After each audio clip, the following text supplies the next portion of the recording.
પણ ધન પૂર્ણાંક n માટે n n+2 n+4 પૈકી એક અને ફક્ત એક જ પૂર્ણાંક 3 વડે વિભાજ્ય હોય. આવું કીધું તો આપણે શું કરવાનું? ધારો કે કોઈ ધન પૂર્ણાંક n છે, થોડો મોટો ડાબુ થશે, જોઈશું શું લખવાનું. ધારો કે કોઈ ધન પૂર્ણાંક n છે, આવું ક્યાંથી ઘરેથી નથી લાવ્યો, અહીંયા લખ્યું છે ધન પૂર્ણાંક n છે, બરાબર. હવે અહીંયા આપણા નિયમ અનુસાર a બરાબર bq વત્તા r આ યુનિયનની ભાગ પ્રવૃત્તિનું એક સમીકરણ છે, એક સૂત્ર છે, બરાબર. જ્યાં b બરાબર વિભાજ્ય છે, બરાબર, એવું કીધું એટલે કે b બરાબર શું છે? જ્યાં b બરાબર 3 આપેલ છે, બરાબર. b બરાબર શું આપ્યું છે? 3. હવે a બરાબર bq વત્તા r માં a બરાબર શું આપ્યું છે? તો a બરાબર કોઈ પૂર્ણાંક n માટે એટલે a બરાબર n આપ્યું છે. હવે અહીંયા શેષ આપી નથી. આવી રીતે નથી તમને આવી કોઈ પ્રશ્નની રકમ આપશે જે તમારે કરવી પડશે. તો અહીંયા a bq વત્તા r માં આપણે કિંમત મૂકીએ તો આપણને a ની જગ્યાએ શું મૂકવાનું? a ની જગ્યાએ શું મૂકીશું? n.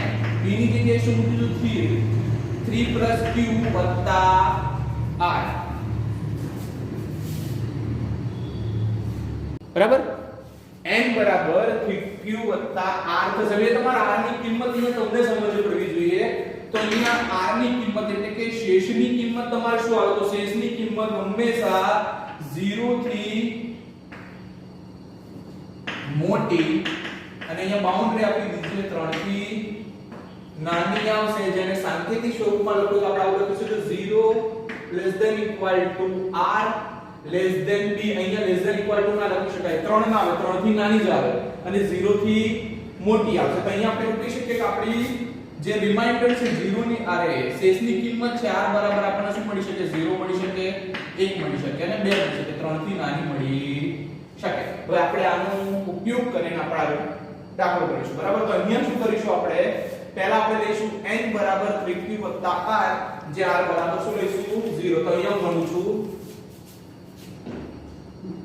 r બરાબર 0 માટે n બરાબર 3q r, જ્યાં n બરાબર 3q, r ની કિંમત 0 એટલે અહીંયા જ આ તો વાર્તા પૂરી થઈ ગઈ, બરાબર. હવે આપણે શું કરીશું? r બરાબર 0 ની જગ્યાએ શું મૂકીશું? r બરાબર 1 મૂકીશું, બરાબર. તો અહીંયા એવું થશે n વત્તા 2, સમજાય છે? ક્યાં ગયું? n વત્તા 2 મૂકીશું અહીંયા, બરાબર. 10 વત્તા 2 n માં 2 ઉમેરીશું તો અહીંયા 2 ઉમેરીશું તો 3q માં પણ કેટલો ઉમેરાશે? 2 ઉમેરાશે. પછી આપ્યું છે આપણને n + 4, n + 4 બરાબર 3q + 4 આવું થશે. તો અહીંયા લખી શકાય નીચે, સમજો અહીંયા શું લખી શકાય આપણાથી કે ભાઈ n બરાબર 3q ને આપણે 3 વડે ભાગી શકીએ છીએ. તમને ખબર પડવી જોઈએ.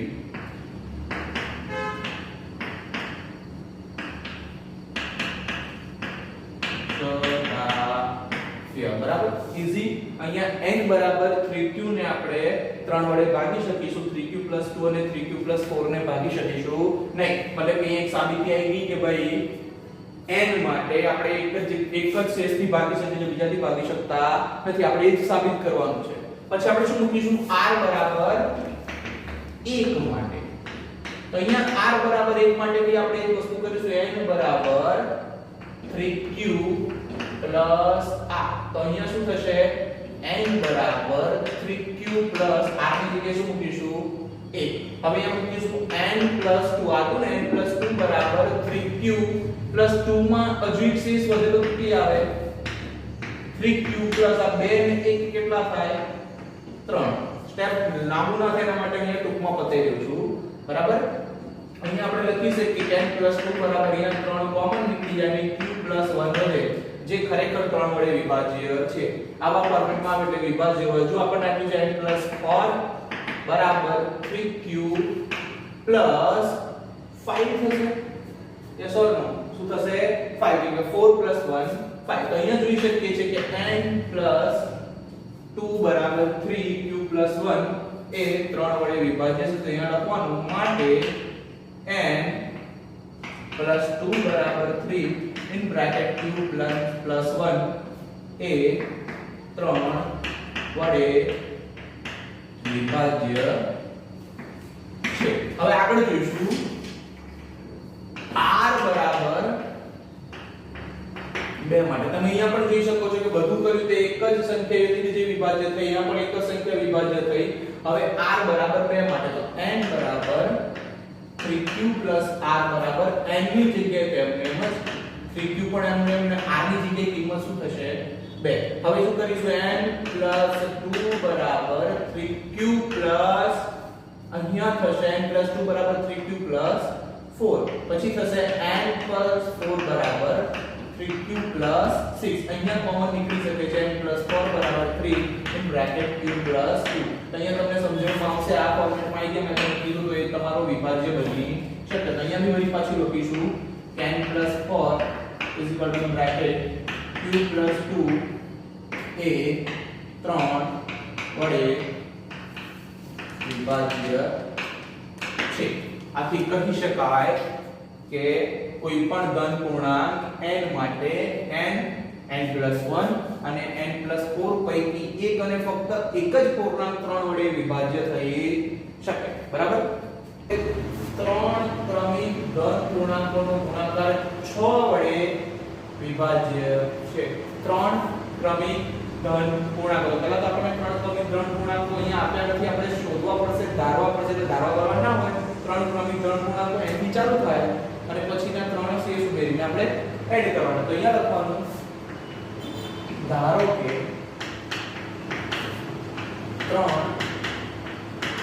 ક્રમિક ધન પૂર્ણાંક n n+1 અને n+2 છે. બરાબર? n n+1 n+2 અહીંયા મેં અલ્પવિરામ નથી મૂક્યા કે શું કીધું છે ધન પૂર્ણાંકોનો ગુણાકાર. આ ગુણાકારના સ્વરૂપમાં છે. અહીંયા ગુણાકાર પહેલો ધન પૂર્ણાંક પછી એના પછી અને એના પછી. બરાબર? બરાબર? હવે અહીંયા શું કરીશું આપણે અહીંયા b બરાબર 6 વડે વિભાજ્ય છે. આગળ મેં તમને કીધું b બરાબર શું આવે 6 આવે. યસ ઓર નો? તો અહીંયા તમને આગળના દાખલા પ્રમાણે ખબર પડશે કે મારું જે r હોવું જોઈએ, જે શેષ હોવું જોઈએ 6 થી નાનું મળશે અને 0 થી મોટું મળશે. તો અહીંયા હું શું લખીશ? અહીંયા એવું લખીશ કે મારું r શું આવશે 0 ≤ r <6. તો મને અહીંયા r બરાબર મળશે 0 1 2 3 4 અને 5. મતલબ અહીંયા તમારે 5 વાર ગણતરી કરવાની છે. બરાબર? હવે આપણી જોડે સૂત્ર શું છે? a બરાબર dq r. જે આપણે r બરાબર મૂકીશું 0. યસ ઓર નો? તો અહીંયા થશે a ની કિંમત શું આપી છે? a ની કિંમત આપણે અહીંયા રાખી m. એ લખવાનું છે a બરાબર m. હવે આપણે અહીંયા કિંમત મૂકીશું કે a ની કિંમત m, b ની કિંમત 6q r. બરાબર? હવે અહીંયા આપણે મૂકીશું r બરાબર 0. બરાબર? r બરાબર 0 માં હવે r બરાબર તમે અહીંયા 0 મૂકો તો શું થાય? n બરાબર 6q કેમ કે r ના બરાબર તો 0 થઈ ગયા. બરાબર? એટલે અહીંયા તો વાર્તા પૂરી થઈ ગઈ. હવે આપણે અહીંયા ઉપર આપ્યું છે n n+1 ને n+2. એનું સ્વરૂપ ચેન્જ કરીશું. એમાં આપણે આ કિંમત મૂકીશું તો અહીંયા n n+1 n+2 બરાબર એની કિંમત શું થશે 6q. સમજી શકો છો 6q. પછી થશે 6q + 1 અને અહીંયા થશે 6q + 2. તો તમે અહીંયા જોઈ શકો છો કે આપણને અહીંયા શું મળ્યું 6. તો 6 વડે વિભાજ્ય છે. તો અહીંયા લખવાનું 6q ને 6 વડે ભાગી શકાય. એટલે રીતે શું લખીશું 6q ને 6 વડે ભાગી આ જવાબ આવી ગયો 6q ને 6 વડે ભાગી શકાય. હવે આપણે અહીંયા મૂકીશું r બરાબર 0 તો મૂકી દીધો. હવે મૂકીશું r બરાબર 1. અહીંયા જગ્યા થોડી નથી એટલે આપણે સાઈડ કરીશું. બરાબર? r બરાબર 1 હવે અહીંયા શું મૂકીશું r બરાબર 1 તો અહીંયા લખીશું n બરાબર 6q r તો થશે n બરાબર 6q 1 યસ ઓર નો આની જગ્યાએ 1 મૂક્યું છે તો n n+1 n+2 ની કિંમતમાં ફેરફાર એવો આવશે કે n ની જગ્યાએ મને મળ્યો 6q 1 હવે n+1 ની જગ્યાએ મને શું મળશે 6q 2 અને આની જગ્યાએ મળશે મને 6q 3 બોલો બરાબર તો અહીંયા મારો જવાબ ચેન્જ થઈને થઈ જશે n n+1 n+2 માટે અહીં બધામાં કોમન નીકળતો હોય એટલે કોમન નીકાળને અહીંયા કોમન નથી નીકળતો અહીંયા શું કોમન નીકળે છે 6 અહીંયા 6 કોમન નીકળે આપણે લખીશું n n+1 n+2 6q 1 પછી અહીંયા પણ કોમન નીકળે છે બરાબર તો અહીંયા કોમન નીકાળીશું આપણે 6q 1 પછી આવશે 3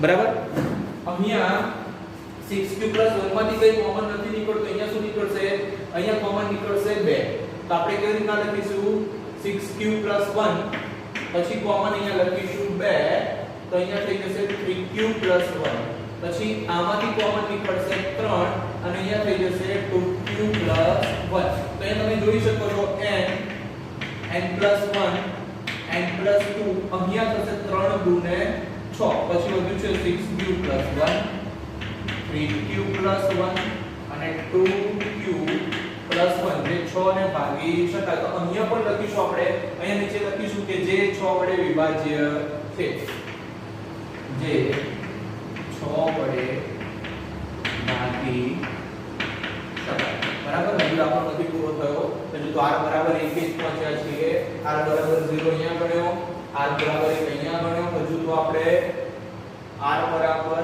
2 3 4 5 બાકી છે બરાબર તો અહીંયા લખીશું r બરાબર 2 માટે તો r બરાબર 2 માટે n બરાબર 6q 2 થશે યસ તો n n+1 n+2 તો એના બરાબર થશે 6q 2 6q 3 6q 4 તો અહીંયા કોમન આમાંથી નીકળે 2 અને અંદર આવશે 3q 1 અહીંયા કોમન નીકળશે 3 2q 1 અહીંયા કોમન નીકળશે નહીં નીકળે અહીંયા 6q 4 બરાબર તો અહીંયા કોમન નીકળશે 3 2 6 3q 1 2q 1 6q 4 તો જે 6 વડે ભાગી શકાય બરાબર r બરાબર 2 પત્યું હવે અહીંયા લઈશું r બરાબર 3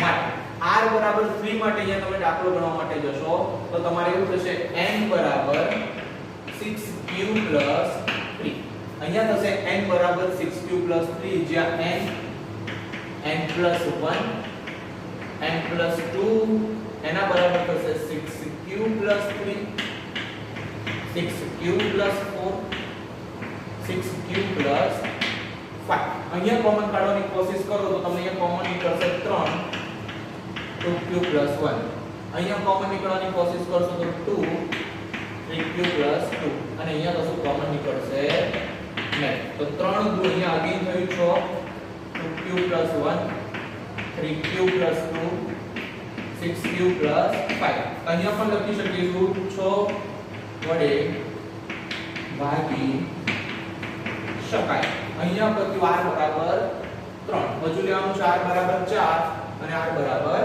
5 અહીંયા લખીશું r બરાબર 3 r બરાબર 4 માટે અહીંયા બી n+1 n+2 માટે બરાબર તો અહીંયા થશે n બરાબર 6q 4 સમજી શકો તો આ ફોર્મેટમાં આપણે n+1 n+2 ને કન્વર્ટ કરી શું તો શું થશે 6q 4 6q 4 6q 5 અને થશે 6q 6 આમાંથી કોમન નીકળતા હોય કાઢીશું તો નીકળશે 2 3q 2 અહીંયાથી કશું કોમન નીકળશે નહીં, અહીંયાથી કોમન નીકળશે 6 એટલે કે q + 1. તો 6 દૂર 12 થાય છે, આ પણ 6 વડે વિભાજ્ય છે. જો આ કોમન ના કાઢ્યા હોત તો એમને એમ રાખ્યા તો 6 વડે વિભાજ્ય થાય, બંને વસ્તુ એકની એક જ થાય, બરાબર. તો અહીંયા લખીશું 3q + 2 6q